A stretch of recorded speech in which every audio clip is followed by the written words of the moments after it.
Bum-ba-da-dum!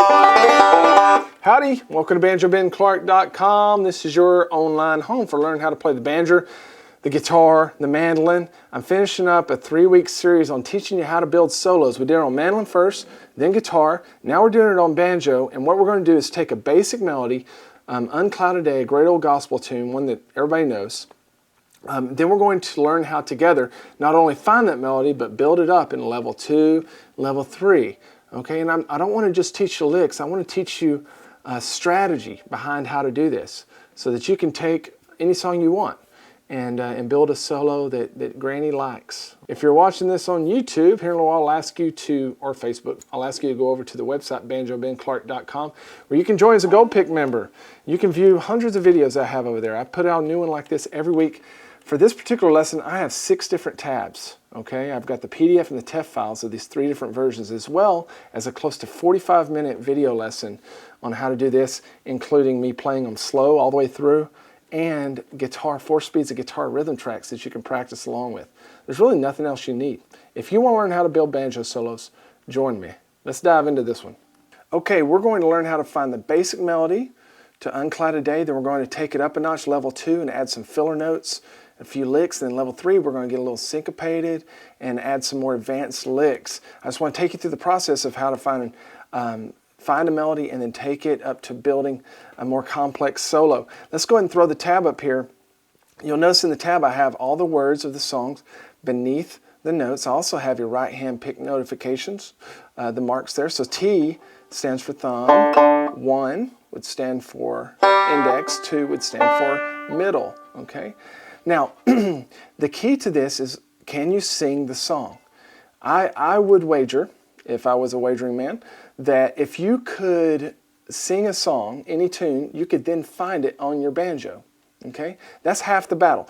The second half is remembering what you sang, remembering where you found it. So that's why I advise you to get some tab paper, get some notebook paper, something with lines, and draw this out as you go, unless you have a really good memory.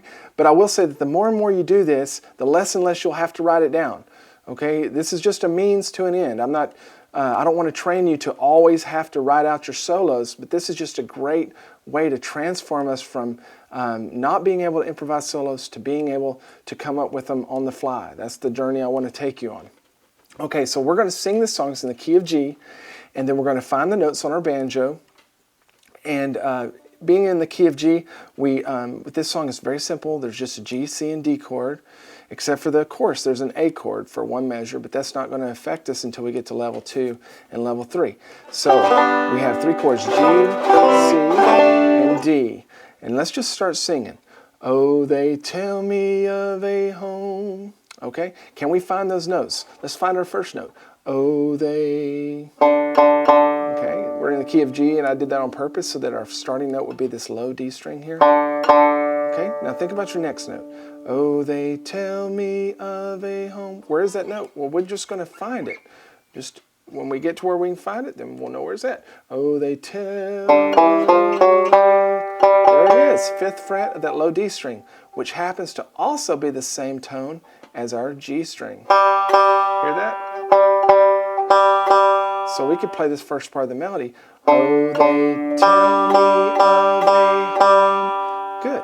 Now I know you can see the tab down there, so you already know what's coming up. But this is the process, the method that I use a lot of times just to find melodies on my guitar or banjo neck. Far beyond, far, far, there it is, which happens to be also the B string. Far be. There's our next note, 2nd fret of the G string. Beyond the. There we go. So we found all of our notes for the first line of this song, and we can, if you tabbed them out, or if you have my tab printed out there, then you can go back and read it.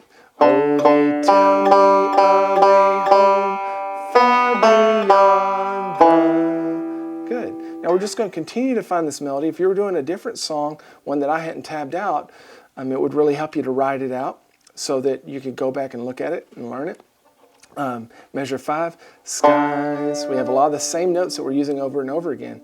Oh, they tell me of a home. Oh, they tell me of a home far away, far this note far away? There it is, 3rd fret of the B string, which happens to also be the open 1st string. Home, far away. Good.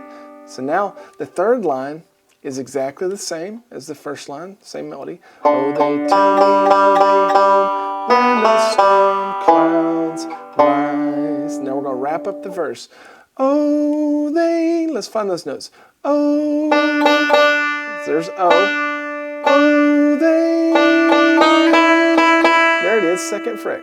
Oh, they tell me of an unclouded day. Good, so we found the verse. We're doing it pretty fast here because I do have it written out below, but it might take you a little longer if you're working on a song that you've never played before. But this is key. Knowing the basic melody is very key because whenever we come back in to start adding licks and rolls, we need to know what the basic melody is so that we stay true to that and don't throw people off. Okay? So the chorus. Oh, the land of... Let's find that. Oh, the land of... Good. Measure 21. Cloudless day, cloudless day. And then the same melody again. Oh, the land of an... Measure 25. Unclouded day, unclouded day.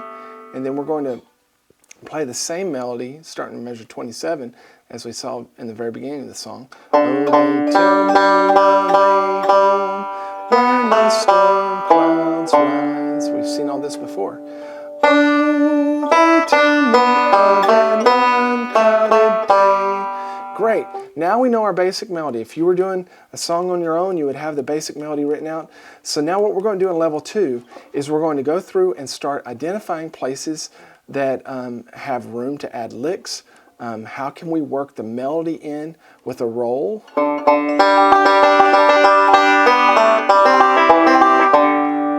That's going to be really fun. Let's check it out. Level 2.